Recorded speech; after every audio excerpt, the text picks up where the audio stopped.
Dicker's job interview. I have often wondered how many people lose the opportunity to be employed because they fail to make a good impression on a potential employer.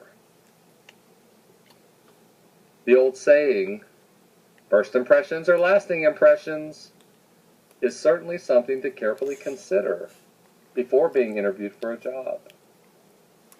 A great number of people do not realize that a job interview is not only to assess their technical skills for a particular job, but also to make some judgments about their ability to work as a team member. Very few people work in isolation. The immediate task of an employer is to determine whether a person is the type who will be able to get along with fellow employees.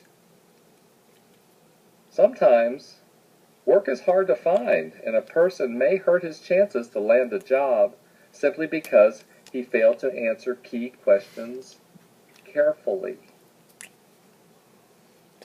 I know an employer who did not hire a person simply because that person did not have the courtesy to call ahead of time when he found out he could not keep the appointment at the scheduled time.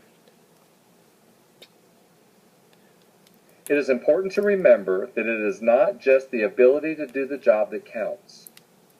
When a person demonstrates to an employer that he has the company's interest at heart and that he can be a personable member of a closely knit group, he has probably succeeded in making a favorable impression.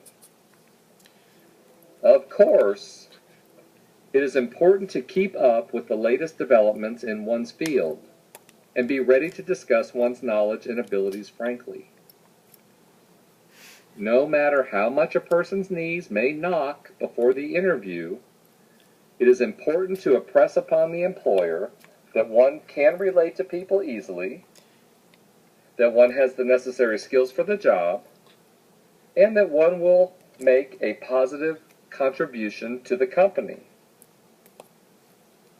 If a person can present this image to an employer, he has done the best possible job of selling himself. The end.